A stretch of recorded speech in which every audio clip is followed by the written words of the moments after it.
Hello everyone, and welcome to the course today, which is Right-of-Ways, Designing Safe, Healthy, and Sustainable Streets.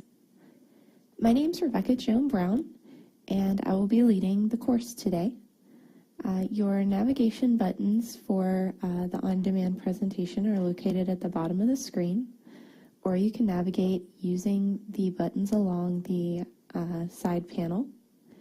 You can also access a PDF of the notes for this course by clicking on the Attachments tab in your navigation window. That's the one with a paper clip on it. So you can print those out if you'd like to have a copy or just follow along.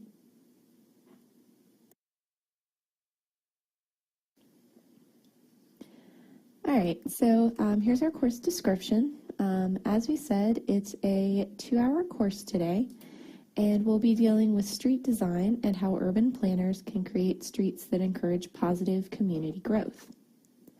This includes creating streets that are safe for both drivers and pedestrians, encourage physical activity and social interaction, provide appropriate parking solutions, increase connectivity, and promote economic growth.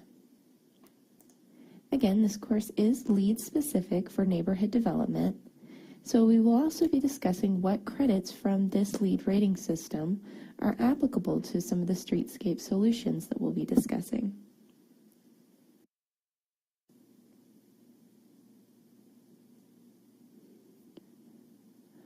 For NPD Credit 1, Walkable Streets, projects can build on the principles that we highlighted in the prerequisite. This credit is weighted very heavily for this section and has a significant influence on the other credits projects can earn.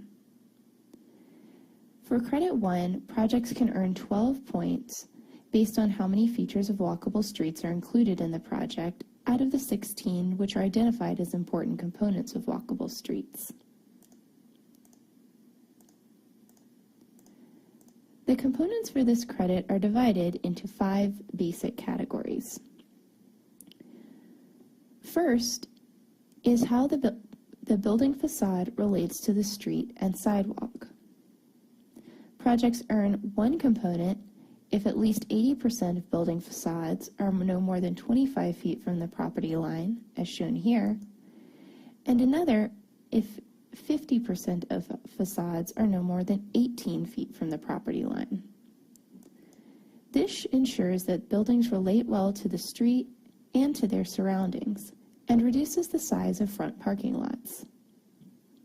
Another component is achieved if half of all building facades are no more than a foot from public sidewalks, as you would see in a traditional Main Street setup.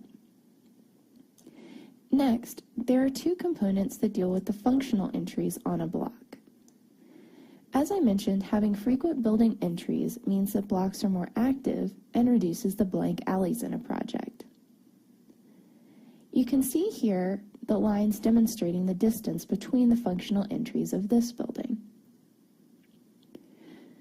So the first component is that functional entries should be spaced no more than 75 feet apart on all non-residential and mixed-use blocks. The second is that they should be spaced no more than 30 feet apart on these types of blocks. These 2 components are cumulative. So if a project earns the 30-foot one, they also earn the 75-foot one. Next are elements that deal with a building's relationship to the streetscape. In order to engage the street, 60% of all the ground-level facades of retail, service, and trade functions should be clear glass. This increases feelings of safety on the street, as well as encouraging business.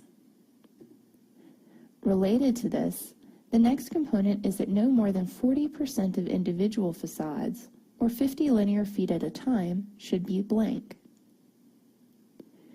Retail, trade, and service function windows on the ground level should be kept both visible and transparent at night, rather than being shuttered or closed off. The last component for this section is that at least half of the office buildings in the project should have retail, along at least 60% of the ground floor frontage. This prevents commercial blocks from becoming isolated or from separating project areas from one another. The streetscape criteria identify features that make the streets more pleasant and active. One element is the building height to street width ratio. Building on the requirements in the Walkable Streets prerequisite, which requires a 1:3 ratio for 15% of project buildings, the credit offers one component to projects where 40% of buildings meet this criteria. So for this example, you have the 1 unit of building height to 3 feet of street width. Buildings can be taller than this, but for instance, a 100-foot tall building could not be on a street more than 300 feet wide to meet this criteria. Another streetscape component is access. Providing on-street parking for 70% of streets and continuous sidewalks on both sides of all streets are each one element that can be achieved for this credit. Limiting the driveways that interrupt project sidewalks to less than 10% of sidewalk length makes sidewalks safer and more pleasant to use.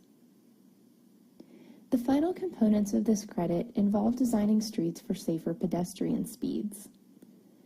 This is earned for residential streets if 75% of them are designed for speeds of no more than 20 miles an hour, and for non-residential or mixed-use streets where 70% are designed for speeds less than 25 miles per hour.